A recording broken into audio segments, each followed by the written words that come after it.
الدرس الحادي والعشرون 21st lesson 21واں سبق الاحتلال البريطاني British occupation برطانوی قبضہ النص text الہند بلاد خصبة وغنیة بثوراتها وخضرواتها وحبوب غذائیہ وفواکہ ہندوستان ایک زرخیز ملک ہے جو اپنی دولت، سرسبز و شادابی، غذائی اناج اور پھلوں سے مالا مال ہے۔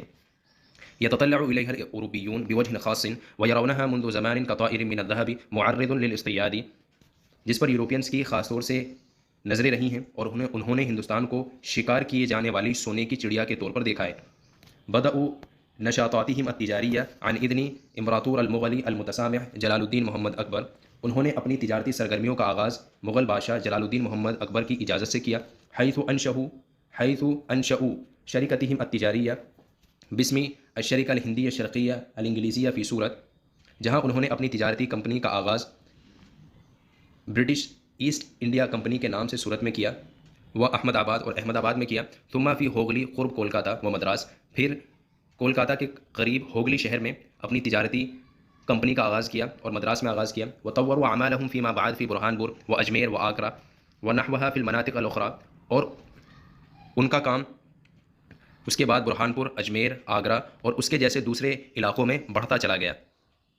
اما التدخلات السیاسیہ الاوروبیہ، رہی بات یورپینس کی سیاسی مداخلت کی، فإنها بدأت تسری في الحكم الهندي منذ أواخر عصر جهانگیر ابن اکبر حتى تحولت إلى التحركات العسكرية رویدہ۔ رہی بات یورپینس کی سیاسی مداخلت کی تو اس کا آغاز ہندوستانی حکومت میں شروع ہو گیا تھا جہانگیر ابن اکبر کے آخری زمانے میں۔ حتى تحولت إلى التحركات العسكرية، اور اس نے فوجی تحرکات کی شکل اختیار کر لی دھیرے دھیرے۔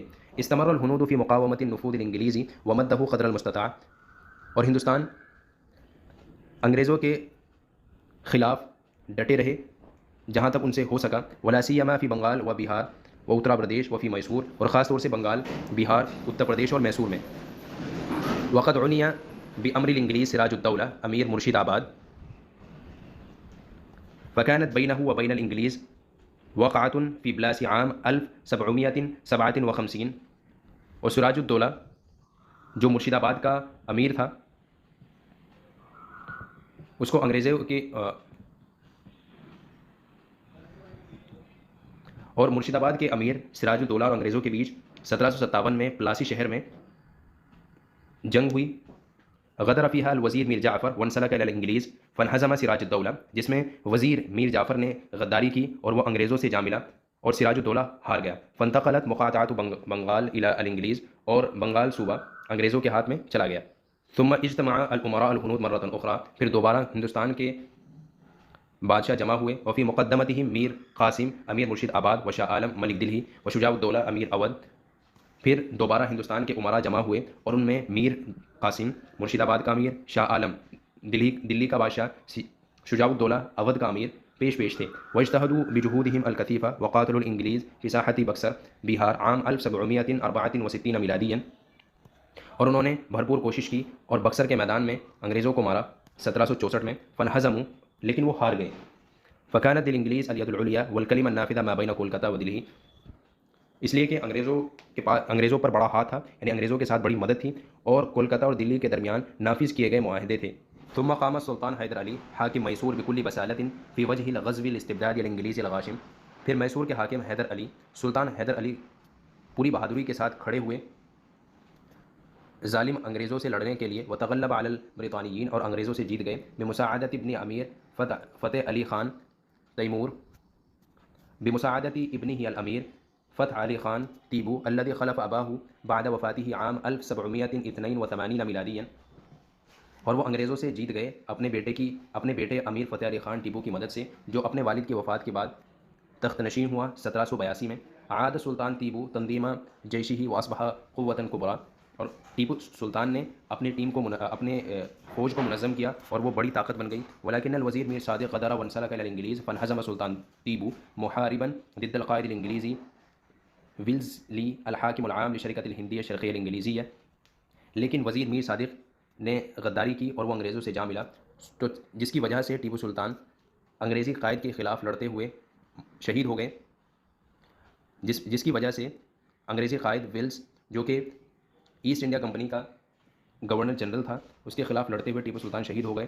سقط شہیدا فی عام 1799 میلادیا، اور 1799 میں وہ شہید ہو گئے. وهو في السادسة والأربعين من عمره، اور وہ 46 سال کے تھے.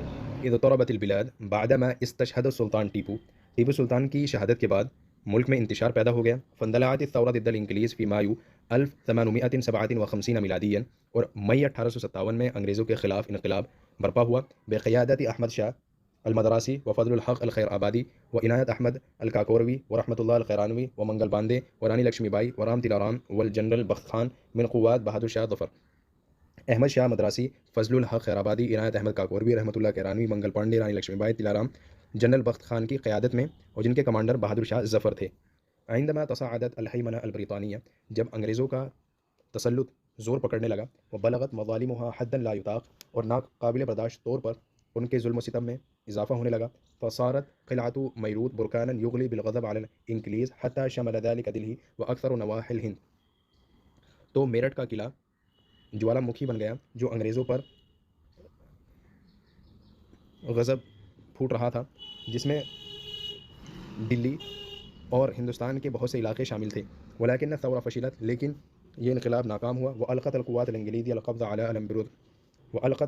الانگلیزیہ القبض على الامبراطور المغلی النہائی بہادر شاہ ظفر الذي كان زعیما رمزیا لهم، اور انگریزی قوات نے، انگریزی فورسز نے آخری مغل بادشاہ بہادر شاہ ظفر کو پکڑ لیا، جو کہ ان کے رمزی لیڈر تھے، سمبولک لیڈر تھے. ونفوه الى رنگون عاصمت بورما فی اکتوبر 1857 میلادیا، اور انہوں نے یعنی انگریزوں نے بہادر شاہ ظفر کو رنگون میں بھیج دیا 1857 میں. حیث ظل یعانی آلام السجن حتی توفی عام 1862 میلادیا، جہاں وہ جیل کی صعوبتوں کو برداشت کرتے رہے یہاں تک کہ وہ وفات پا گئے 1862 میں. وکانت قد اعلنت الملکہ وکٹوریہ قرارا بنقل حکم الہندی من الشرکۃ الہندیہ الشرقیہ الانگلیزیہ الى الحکومہ البریطانیہ بالفعل. کوئین وکٹوریہ نے ایک اعلان جاری کیا کہ ہندوستان کی حکومت کو برٹش ایسٹ انڈیا کمپنی سے انگریزی حکومت کو منتقل کر دیا جائے. الدرس الثاني والعشرون، 22واں سبق، الاستقلال الہندی، ہندوستانی آزادی. النص ٹیکسٹ. فشلت الثورة الهندية الكبرى ضد الاستعمار الانگلیزی عام 1857 میلادیا. ہندوستان کا سب سے بڑا انقلاب انگریزی استعمار کے خلاف 1857 میں ناکام ہوا. واستولى الاستعمار على البلاد واستولى عليها وكان شعب الهند مندهشا ومنضيرا لا يرى سبيلا الى الخلاص. اور ہندوستانی لوگ حیران و پریشان تھے، انہیں کوئی نجات کا راستہ نظر نہیں آتا تھا. اذ قام رجال غیارى ومتحمسون في سبيل تحرير الوطن من براثم الاستعمار.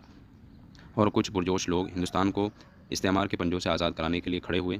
وفی مقدمتهم عبید اللہ سندھی وبرکت اللہ البھوپالی وراجہ مہیندر پرتاپ سنگھ بإماءتی من الشیخ محمود حسن، جن میں عبید اللہ سندھی، برکت اللہ بھوپالی، راجہ مہیندر پرتاپ سنگھ پیش تھے شیخ محمود حسن کی قیادت میں.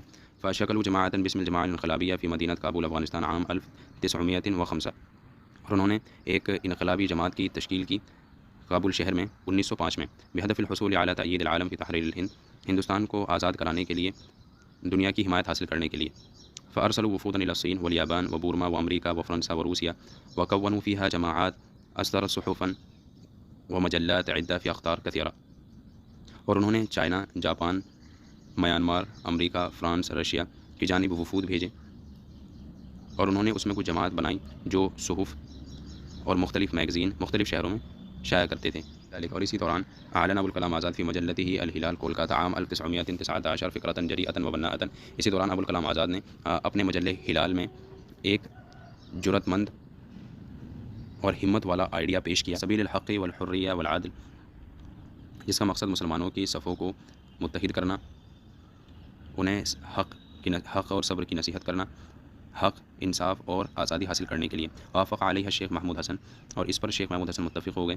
الا ان الفکر لم تتحقق بسبب انزعاجه من حکومت غرب بنگال، لیکن یہ آئیڈیا مکمل نہ ہو سکا، اور اس آئیڈیا کو عملی جامہ صحیح طریقے سے پہنایا نہیں جا سکا حکومت ویسٹ بنگال کے انہیں پریشان کرنے کی وجہ سے. وبضغوطها المتکررہ ایاہ، اور بار بار انہیں ان پر دباؤ بنانے کی وجہ سے. بما فیہا مصادرہ مبالغ کفالہ ہلال وحجب اعدادها والنفی مدیرها ابوالکلام آزاد من حدود ولایہ، اور جس میں ہلال کے کفالت کی رقم کو ضبط کر لینا اور اس کے شماروں کو روک دینا، اور ابوالکلام آزاد کو صوبے کی حدود سے روک دینا، واعتقالہ من جہت الحکومت المرکزیہ الانگلیزیہ، اور انگریزی مرکزی حکومت کی جانب سے ان کی گرفتاری، واسرہ فی سجن رانچی لمدت طویلہ، اور انہیں لمبی مدت تک رانچی کی جیل میں رکھا گیا.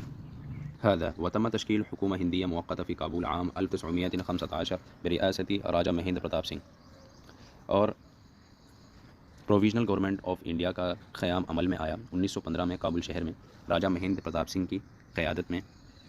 حینما كان برکت اللہ البھوپالی رئیسا للوزراء والشیخ عبید اللہ سندھی وزیرا للدفاع بمساعدة لالہ ہردیال سنگھ، جبکہ برکت اللہ بھوپالی وزیر اعظم، شیخ عبید اللہ سندھی وزیر دفاع تھے لالہ ہردیال سنگھ کی مدد سے. واجتمع القادة الہنود برئاسہ الشیخ محمود حسن، اور ہندوستان کے قائدین شیخ محمود حسن کی قیادت میں جمع ہوئے. وناقشوا فی اتخاذ خطوات حامسہ وصارمہ ضد الاستعمار، اور استعمار کے خلاف سخت اقدامات لینے پر غور و فکر کیا. وتم تحدید یوم لاشعال نار الثورہ، اور انقلاب بھڑکانے کے لیے ایک دن مقرر کیا.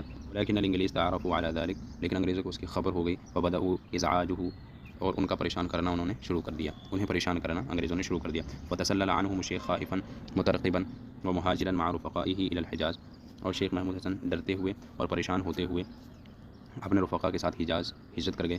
اتخذ شیخ محمود حسن منادیل حریریہ وسیلۃ للاتصال بانصارہ فی کل مکان، اور شیخ محمود حسن نے ریشمی رومال کو اپنے دوستوں سے ہر جگہ بات کرنے کا ذریعہ بنایا. وہی عبارۃ عن رسائل مدسوسہ فی جوف الواح من صندوق خشبی ملیء بقماش حریری مرسل الی جہت او جہات معینہ ومطلوبہ مبنیۃ علی رموز سریہ، اور وہ ایسے سازشی خطوط ہوتے تھے جنہیں ریشمی کپڑوں سے بھرے ہوئے صندوق میں رکھ کر ایک معین جگہ بھیجا جاتا تھا ضرورت کے لحاظ سے، اور اس پر کچھ پاسورڈز لگے ہوتے تھے. ولذا فإنه اشتہر فی تاریخ الاستقلال الہندی بصاحب حرکت المنادیل الحریریہ، اور وہ ہندوستان کی تاریخ آزادی میں صاحب ریشمی رومال، اور وہ ہندوستان کی تحریک آزادی میں صاحب تحریک ریشمی رومال کے طور پر مشہور ہوئے. اثرته حکومت شریف حسین سنہ 1916 في المدينة المنورة، وسلمه إلى الحكومة الإنجليزية التي نفته وزملاؤه حسين أحمد المدني وعزيز غول ونصرت حسين إلى جزيرة مالطا سنة 1917 ميلاديا، حيث مكثوا مدة 4 سنوات. اور شریف حسین کی حکومت نے، حجاز کا بادشاہ تھا، اس نے 1916 میں ان کو مدینہ منورہ میں گرفتار کیا اور انگریزوں کو سونپ دیا، جنہوں نے حسین احمد مدنی، عزیز گل، نصرت حسین کو جزیرہ مالٹا میں 1917 میں بھیج دیا. حیث مقتو مدت 4 سنوات، جہاں انہوں نے 4 سال گزارے، یعنی قید میں بھیج دیا تھا. عاد شیخ الہند محمود حسن مع تلمیذہ حسین احمد المدنی وزملاؤہ الی دلہی عاصمۃ الہند عام 1920، اور شیخ الہند محمود حسن اپنے شاگرد حسین احمد مدنی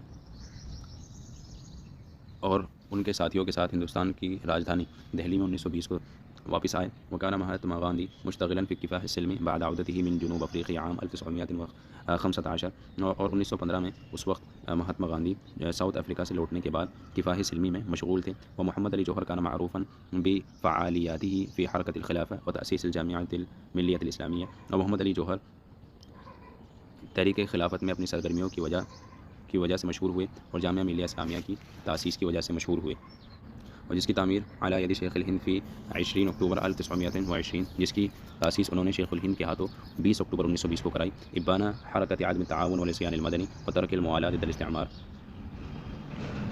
نان کوآپریشن موومنٹ، جس وقت استعمار کے خلاف نان کوآپریشن موومنٹ چل رہا تھا.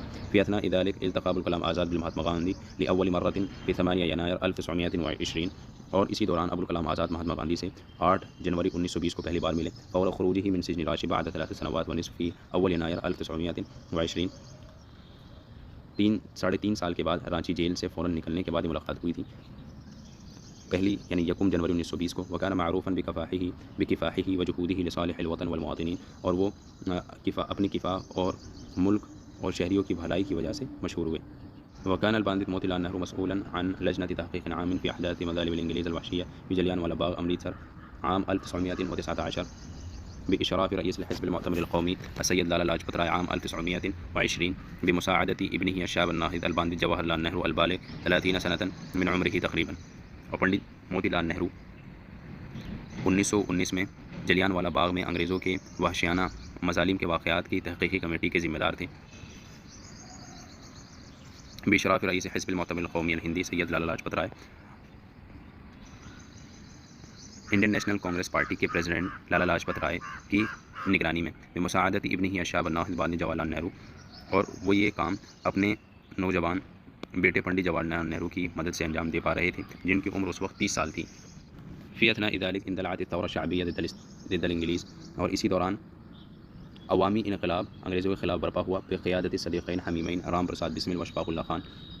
دو قریب دوستوں کی قیادت میں، رام پرساد بسمل اور اشفاق اللہ کی قیادت میں، اعدمتهما القوات الانگلیزیہ شنقا فی 19 دسمبر 1925 میلادیا فی گورکھپور و فی فیض آباد علی التوالی فی وقت واحد.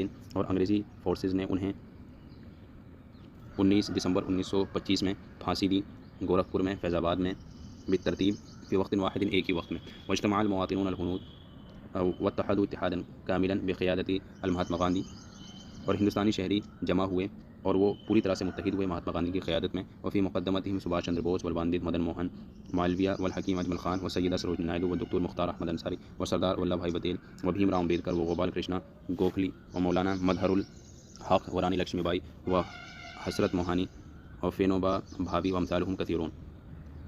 اور جن میں پیش تھے سبھاش چندر بوس، پنڈت مدن موہن مالویہ، حکیم اجمل خان، سیدہ سروجنی نائیڈو، ڈاکٹر مختار احمد انصاری، سردار ولبھ بھائی پٹیل، بھیم راؤ امبیڈکر، گوپال کرشنا گوکھلی، مولانا مظہر الحق، رانی لکشمی بائی، حسرت موہانی، فینوبا بھائی اور ان کے جیسے بہت سے لوگ ہیں. حتیٰ تکللت جہودہم بنجاح، حتیٰ کہ ان کی کوششیں رنگ لائیں. وفازوا بالاستقلال وللہ الحمد، اور الحمدللہ انہیں آزادی ملی. الدرس الثالث والعشرون، 23واں سبق، 23rd لیسن، المہاتما غاندھی، مہاتما گاندھی. النص ٹیکسٹ، اصل متن. موہن داس کرم چند گاندھی ابو شعب الہندی المعروف بالمہاتما وبابو وأشهر زعماء الهند الحديثة وقاعدهم إلى الدفاع عن الحق بالستيغرا، أي الإصرار على الحق والحقيقة دون عنف أو مقاومة السلمية اللاعنفية ضد الاستعمار الإنجليزي في سبيل الحق والعدل والحصول على الاستقلال الهندي عام 1947 میلاديا. موہن داس کرم چند گاندھی ہندوستان کے بابائے قوم ہیں جو مہاتما باپو سے، مہاتما یا باپو کے نام سے جانے جاتے ہیں. وہ اشہر زعماء الہند الحدیثہ، وہ جدید ہندوستان کے سب سے مشہور لیڈر ہیں. وقاعدہم الی الدفاع عن الحق بستیغرا، اور ستیہ کے ذریعے حق کا دفاع کرنے والے ان کے رہنما ہیں. ستیہ یعنی ستیہ سے مراد انگریزی حکومت کے خلاف سچ اور حق پر جمے رہنا، بنا کسی تشدد کے یا تشدد نہ کرتے ہوئے پرامن طریقے سے مزاحمت کرتے ہوئے حق، انصاف اور 1947 میں آزادی ہندوستان کے حصول کے لیے. ولد سید گاندھی في 2 اکتوبر 1869 ميلاديا في مدينة بوربندر بولاية گجرات، وتوفي مغتالا على يد ناتورام گوڈسے في 30 يناير 1948 ميلاديا بنيو دلہی. جناب گاندھی کی پیدائش 2 اکتوبر 1869 میں ہوئی گجرات، صوبہ گجرات کے پوربندر شہر میں، اور وہ ناتورام گوڈسے کے ذریعے نئی دلی میں 30 جنوری 1948 کو مارے گئے. بالرغم من انه كان من ابرز دعاة السلام المشهورين في العالم، مہاتما صاحب النفط العظيمة بكل ما في الكلمة من معنى باللغة السنسكريتية والهندية، مناديا طول الحياة بالتمسك بالمبادئ اللاعنف والعدل والتسامح والسلام. اس کے باوجود کہ وہ دنیا کے مشہور امن و سکون کے داعیوں میں سے تھے، مہاتما جیسا کہ جس کا لغوی معنی، جس کا اصل معنی سنسکرت اور ہندی زبان میں عظیم نفس والا شخص ہے، اس چیز کے باوجود وہ پوری زندگی عدم تشدد کے اصولوں کا پابند رہنے، انصاف، برداشت و تحمل اور سلامتی کی دعوت دیتے رہے. وقضى ایام طفولته عادیا فی مدینہ بوربندر من ولایت گجرات، اور پوربندر شہر میں، صوبہ گجرات کے پوربندر شہر میں انہوں نے اپنے بچپن کے دن گزارے.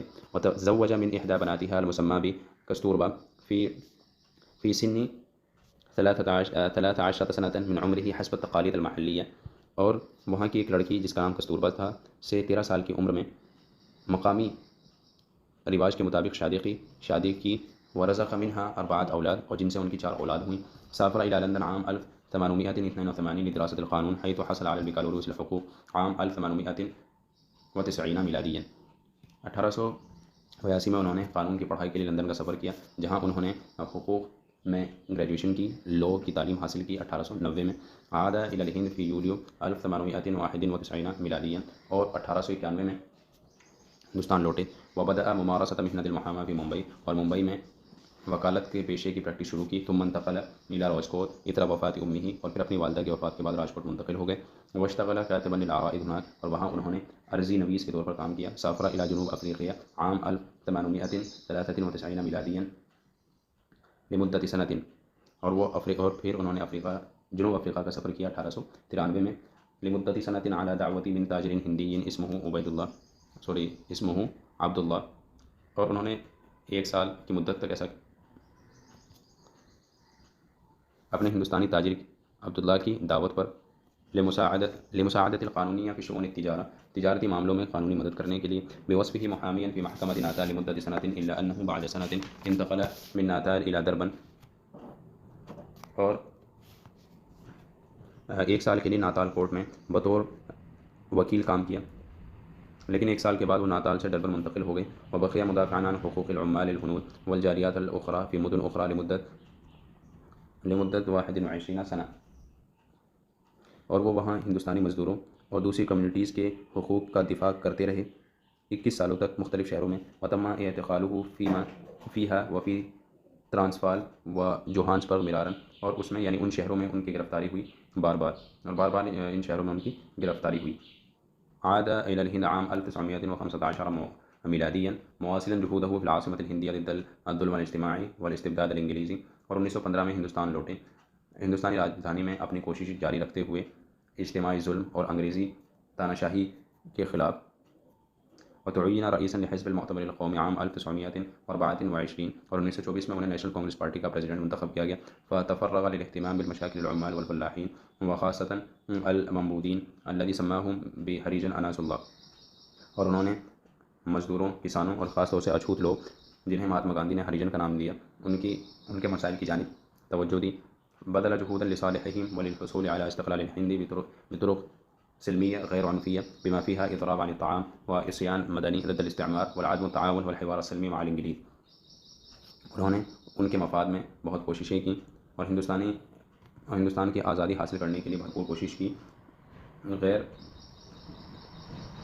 امن و سکون والے اور عدم تشدد والے طریقوں سے، جس میں بھوک ہڑتال، استعمال کے خلاف سول نافرمانی، وعدم تعاون نان کوپریشن، والحوار السلمی مع الانگلیز، اور انگریزوں کے ساتھ پرامن بات چیت شامل ہیں. بالاضافہ الى محاولۃ القضاء علی الفقر والبؤوس والتمییز علی العنصری فی سائر ارجاء البلاد. اس کے ساتھ ساتھ انہوں نے ملک بھر میں فقر و فاقہ اور چھوا چھوت کو اور نسلی بھید بھاؤ کو ختم کرنے کی کوشش کی. وفی غضون سنوات قلیلہ من العمل الوطنی، اور وطنی عمل کے کچھ ہی عرصے بعد اصبح بابو گاندھی زعیما اکثر شعبیتا، مہاتما گاندھی بہت فیمس لیڈر بن گئے. حتیٰ اجتماع الشعب الہندی بکاملہ تحت لوائہ، اور پوری ہندوستانی قوم ان کے پرچم تلے جمع ہوئی. وتحررت البلاد من استعمال البرطاني في 15 اگست 1947 میلادیا، اور ہندوستان برطانوی استعمار سے آزاد ہوا 15 اگست 1947 کو. اما بالنسبة لأفكاره فيمكننا أن نقول أنه كان هندوسيا متدينا متواضعا ومتسامحا يحترم الدين الحنيف وجميع الأديان الأخرى احتراما متساويا. رہی ان کے خیالات کی بات تو ہم کہہ سکتے ہیں کہ وہ ایک مذہبی، عاجز اور متحمل ہندو تھے جو اسلام اور تمام دوسرے مذاہب کا یکساں احترام کرتے تھے. ويقول، وہ کہتے تھے، لقد قرأت القرآن الكريم أكثر من مرة، کہ میں نے قرآن کریم 1 مرتبہ سے زیادہ پڑھا ہے. يدعو القرآن بشكل أساسي إلى نبذ العنف ويرى أن الصلح خير ولا يسمح للجوء إلى العنف إلا عند الضرورة. کہ بنیادی طور پر قرآن کریم تشدد نہ کرنے کی طرف دعوت دیتا ہے، اور وہ صلح کرنے کو بہتر سمجھتا ہے، اور تشدد کو ذریعہ حفاظت بنانے کی اجازت نہیں دیتا مگر ضرورت کے وقت. اما اسہام الاسلام البارز فی الثقافہ الوطنیہ الہندیہ، رہی بات ہندوستان کی قومی ثقافت میں اسلام کے نمایاں کردار کی، فہو الاعتقاد الخالی من الشوائب فی وحدانیت اللہ، اور وہ ملاوٹ سے اور اللہ تعالیٰ کی وحدانیت میں کسی بھی قسم کے ملاوٹ سے خالی عقیدہ ہے. عملی جامع پہچان و تطبیق العملی حقیقت الاخوہ بین بنی آدم، لوگوں کے بیچ بھائی چارے کی حقیقت کو عملی جامع پہچان، اور لوگوں کے بیچ بھائی چارے کی حقیقت کا عملی اطلاق ہے. واما بالنسبۃ الی القضیہ الفلسطینیہ، رہی بات ہندوستان کے مسئلے کی، اما بالنسبۃ الی القضیہ الفلسطینیہ، رہی بات فلسطین کے مسئلے کی، فانہ قال فی عام 1938 میلادیا، تو انہوں نے 1938 میں کہا تھا، من الخطأ ان يفرض الهنود على العرب اور یہ سب سے بڑی غلطی ہے کہ یہودیوں کو عربوں پر مسلط کیا گیا. اما ما یجری فی فلسطین اليوم فلا يمكن تبریرہ بأی قانون اخلاقی للسلوک، اور اسے کسی بھی اخلاقی قانون کے نقطہ نظر سے درست قرار نہیں دیا جا سکتا. ان افضل طریقۃ بالطبع هو الاصرار على معاملۃ عادلۃ لليهود حيثما ولدوا وتبروا، اور بہترین طریقہ یہ ہوتا کہ یہودیوں کے ساتھ منصفانہ معاملہ ہوتا جہاں وہ پیدا ہوتے اور پرورش پاتے. ان اليهود الذين ولدوا ونشأوا في فرنسا هم الفرنسيون بالمعنى الدقيق للكلمة، مثل المسيحيين المولودين في فرنسا هم فرنسيون. بے شک وہ یہودی جو فرانس میں پیدا ہوئے اور پلے بڑھے وہ اسی طرح فرانسیسی ہیں جیسا کہ فرانس میں پیدا ہونے والے مسیحی یعنی عیسائی. یعنی کہنا چاہ رہے ہیں کہ فرانس میں پیدا ہونے والے عیسائی جیسے اپنے آپ کو فرانسیسی سمجھتے ہیں، ایسے ہی فرانس میں پیدا ہونے والے یہودیوں کو بھی فرانسیسی سمجھا جائے. الدرس الرابع والعشرون 24th lesson العلمانیت فی الہند، ہندوستان میں سیکولرزم ان انڈیا. النص ٹیکسٹ اصل متن. العلمانیت کلمۃ مشتقۃ عن العلم بفتح العین بمعنى العالم او الدنیا. علمانیہ لفظ عین لام میم علم عین کے فتحے کے ساتھ جس کے معنی عالم یا دنیا کے ہیں اس لفظ سے مشتق ہے یعنی نکلا ہوا ہے. ونسبتها الى العلم مثل الربانیہ من الرب او الروحانیہ من الروح، اور اس کی نسبت یعنی علمانیہ کی نسبت علم کی طرف ایسے ہے جیسا کہ رب کی ربانیہ کی طرف اور روح کی روحانیہ کی طرف، یعنی خدا کی خدائی کی طرف اور روح کی روحانیت کی طرف. والعلمانیۃ تعنی لغویا، اور علمانیہ کا لغوی معنی ہے الدنیاویہ او المذہب الدنیاوی خلاف الدینی او الکہنوتی، دنیا داری یا دنیاوی نظریہ جو کہ مذہب اور پادریت کے خلاف ہے. وہی اصطلاحا مضادۃ للدین والدیانہ فی الغرب، اور وہ اصطلاحا مغربی ممالک میں مذہب اور دین کے خلاف ہے. اما عندنا فی الہند فانها غیر مضادۃ للدین والدیانات، لیکن ہمارے یہاں ہندوستان میں سیکولرزم مذہب اور دین کے خلاف نہیں ہے. وانما هي سیاست حیادیۃ لاحترام جمیع الادیان، وہ تو تمام مذاہب کا احترام کرنے کی نیوٹرل پالیسی ہے. وادارۃ الحکومہ علی الاسس الاقتصادیہ الدنیاویہ بغض النظر عن الدیانہ واللون والعرق والعشیرہ کما شرحها رواد العلمانیہ فی الہند، اور وہ حکومت چلانے کی نیوٹرل پالیسی ہے دنیاوی معاشی بنیادوں پر، مذہب، رنگ، عرق، نسل اور فیملی سے قطع نظر، جیسا کہ ہندوستان کے سیکولر لوگوں نے اس کی وضاحت کی ہے. وعلى حد تعبیر احد رواد العلمانیہ الہندیہ رئیس الوزراء الہند الاول الباندی جواہر لال نہرو، ہندوستان کے وزیر اعظم پنڈت جواہر لال نہرو کے مطابق الہند بلاد ڈیموقراطیہ ذات الدیانات المتعددہ، ہندوستان ایک ڈیموکریٹک کنٹری ہے جس میں مختلف مذاہب ہیں. حکومتها جمہوریہ علمانیہ، اور اس کی حکومت جمہوریت اور سیکولر والی حکومت ہے. لیست لها دیانہ رسمیہ ما، جس کا کوئی سرکاری مذہب نہیں ہے. فإنها لا تتدخل في شؤون دینیة لفرد من الافراد المواطنین الهنود، اور ہندوستان کے کسی بھی شہری کے مذہبی معاملوں میں حکومت دخل اندازی نہیں کرتی ہے. ولا تسبب عرقلة في سبيل دین او عقیدة، اور مذہب اور عقیدے کے راستے میں رکاوٹ نہیں بنتی ہے. اذا ما اراد الفرد ان يجعله عاملا مهما في حياته الذاتية، اگر کوئی شخص اپنی ذاتی زندگی میں اس کو اہم عنصر کے طور پر دیکھنا چاہے. اذا ما اراد الفرد ان يجعله عاملا مهما في حياته الذاتية، اگر کوئی شخص اسے اپنی زندگی میں اہم عنصر کے طور پر اختیار کرنا چاہے. اما وظیفتها الرسمیہ فهي رعایة جمیع الدیانات والمعتقدات رعایة غیر منحازة، اور اس کا اور اس کی اہم ذمہ داری یہ ہے اور اس کا مرکزی کام یہ ہے کہ تمام مذاہب اور عقیدوں کی رعایت کی جائے. تیسر فرصا متساویة للتقدم والازدہار في صالح كل عضو من اعضاء الاسرة الہندیہ العظیمہ، جو ترقی اور خوشحالی کے یکساں مواقع فراہم کرے ہندوستان کے ہر شہری کے مفاد میں. الدرس الخامس والعشرون 25th lesson آخری سبق. دستور الہند کانسٹیٹیوشن آف انڈیا، آئین ہند. النص ٹیکسٹ اصل متن. الدستور هو القانون الاساسی لأمة من الامم يتضمن طائفة من القوانين القضائية والسياسية. کانسٹیٹیوشن کسی بھی ملک کا بنیادی قانون ہوتا ہے جس میں مختلف قسم کے عدالتی اور سیاسی قانون شامل ہوتے ہیں. ويراد به كالعادة مجموعة القواعد الأساسية التي تبين شكل الدولة ونظام الحكم فيها ومدى سلطتها إزاء الأفراد. اور اس سے مراد عام طور سے وہ بنیادی قواعد کا مجموعہ ہیں جو کنٹری کے بارڈرز، اس میں نظام حکومت اور لوگوں کے دائرہ اختیار کو بیان کیا جاتا ہے۔ تحررت بلادنا من براثن الاستعمال البريطاني ونالت استقلالها في 15 اغسطس 1947 میلادیا، اور ہمارا ملک برطانوی استعمار کے پنجوں سے آزاد ہوا اور اسے آزادی 15 اگست 1947 کو ملی۔ وتكونت الحکومة الجمہوریہ الأولى تحت رعاية البابو المہاتما گاندھی، اور پہلی جمہوری حکومت مہاتما گاندھی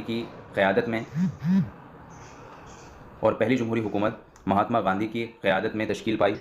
فكان من أوائل القائمين عليها الدكتور راجندر پرساد رئيسا للجمهورية، والباندی جواہر لال نہرو رئیس الوزراء، وسردار ولبھ بھائی پٹیل نائب رئیس الوزراء ووزیر الداخلیہ، وراجہ گوپال چاری، وسی ڈی دیشمکھ ورفیع احمد قدوائی وزیر الاتصالات، ومولانا ابوالکلام آزاد وزیر التربیہ والتعلیم۔ اور اس کے پہلے قائمین میں ڈاکٹر راجندر پرساد صدر جمہوریہ ہند president of India, Pandit Jawahar Lal Nehru prime minister, Sardar Vallabh بھائی پٹیل ڈپٹی پرائم منسٹر اور وزیر داخلیہ یعنی ہوم منسٹر، اور راجہ گوپال چاری، سی ڈی دیشمکھ، رفیع احمد قدوائی جو وزیر اتصالات تھے یعنی منسٹری آف کمیونیکیشنز میں تھے کے وزیر تھے، اور مولانا ابوالکلام آزاد جو کہ ایجوکیشن منسٹر تھے۔ یہ ان کے پہلے قائمین میں سے ہیں۔ اما دکتور بھیم راؤ امبیڈکر فإنه شغل منصب وزیر القانون، تعین رئیسا للجنة صيانة الدستور الهندي في 29 اغسطس 1947 میلادیہ۔ رہی بات ڈاکٹر بھیم راؤ امبیڈکر کی، تو انہیں وزیر قانون کے منصب پر فائز کیا گیا اور انہیں ہندوستان کی آئین ساز کمیٹی کا 29 اگست 1947 کو پریزیڈنٹ منتخب کیا گیا۔ بذل الدكتور قصارى جهوده في إعداد الدستور واستغرق أكثر من 2 في تقديمه إلى الجهات المختصة۔ اور ڈاکٹر بھیم راؤ امبیڈکر نے قانون کو تیار کرنے میں، آئین سازی میں بہت بھرپور کوشش کی، اور 2 سال سے زیادہ کا عرصہ وقف کیا، اور 2 سال سے زیادہ کا وقفہ انہوں نے لگا دیا ریلیونٹ اتھارٹی کو پیش کرنے میں۔ اور ڈاکٹر بھیم راؤ امبیڈکر نے کانسٹیٹیوشن کو بنانے میں بھرپور کوشش کی اور 2 سال سے زیادہ کا عرصہ لگایا ریلیونٹ اتھارٹی کو پیش کرنے میں۔ وافقت علیہ الحکومہ فی 26 نومبر 1949، اور حکومت نے 26 نومبر 1949 کو منظوری دی۔ فاصبح ساری المفعول منذ 26 ینایر 1950 میلادیا، اور وہ 26 جنوری 1950 کو نافذ کیا گیا۔ نحتفل به سنویا کیوم الجمہوریہ منذ ذلك الحین، اور اس وقت سے ہم اسے ریپبلک ڈے کے طور پر سیلیبریٹ کرتے ہیں۔ یستحل هذا الدستور بالعزم على تكوين بلادنا الهند دولة جمهورية ديمقراطية علمانية اشتراكية ذات سيادة مستقلة تزود جميع المواطنين بحقوقهم الأساسية۔ اور یہ کانسٹیٹیوشن ہمارے ملک ہندوستان کو جمہوری، ڈیموکریٹک، سیکولر اور سوشلسٹ کنٹری بنانے کے ارادے سے شروع ہوتا ہے۔ ایسی کنٹری جو خود مختار ہو، آزاد ہو اور تمام شہریوں کو بنیادی حقوق فراہم کرے۔ بما فیہا، اور وہ حقوق یہ ہیں: العدل الاجتماعی والاقتصادی والسیاسی،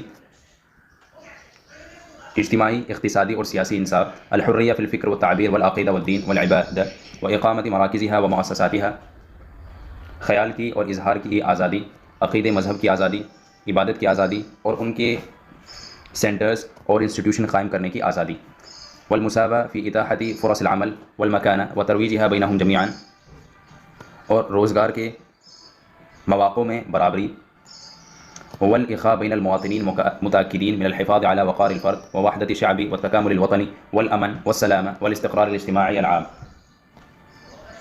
شہریوں کے بیچ بھائی چارہ جو اس بات پر کا یقین دلائے کہ ہر شہری کے وقار کی حفاظت کرنے پر، وحدت الشعب اور قوم کے اتحاد پر، والتکامل الوطنی قومی یکجہتی پر، نیشنل انٹیگریشن پر، والامن امن و سکون پر، سلامتی پر، اور عام اجتماعی اسٹیبلٹی پر، یعنی ان چیزوں کا خیال رکھا جائے۔ واختیار التعلیم والتربیہ للاقلیات اللغویہ والدینیہ بموجب البند رقم 305 من لوائح الدستور، تعلیم و تربیت کا لسانی اور مذہبی اقلیات کے لیے اختیار ہو، دفعہ 335(a)(30) کے مطابق دستور کے ریگولیشن سے۔ وحق الامتلاک والمعیشہ والسکن والحفاظ علی ممتلکات الافراد والجماعات، ملکیت، زندگی گزارنے، رہنے، لوگوں اور جماعت کی پراپرٹی کی حفاظت کا حق، یعنی یہ حق گنا رہے ہیں کہ یہ حق اس میں شامل ہیں۔ وحق الرجوع الى محکمة الاستئناف ضد القضاء من الأقضية لأجل النظر في ذلك والإصلاح في حالة عدم الاقتناع، دیے گئے فیصلے پر غور کرنے کے لیے کورٹ آف اپیل سے رجوع کرنے کا حق اور مطمئن نہ ہونے کی صورت میں ترمیم کا حق۔ اذا كان هكذا يعطي دستورنا هذا حقوقا اساسية لجميع المواطنين، اور ایسے ہمارا آئین ہمیں ایسے ہمارا آئین تمام شہریوں کو بنیادی حقوق فراہم کرتا ہے. وہی عبارت عن حق الحریہ وحق التصویت فی الانتخابات وحق المعالجات الدستوریہ والمراجعات القضائیہ. فيحق كل مواطن أن يمارس حريته في التعبير عن أفكاره أو آرائه شفهيا أو كتابيا. اور وہ آزادی، الیکشنز میں ووٹ ڈالنے کی آزادی، دستوری معالجات کا حق، جوڈیشل ریویوز کا حق، اور ہر شہری کو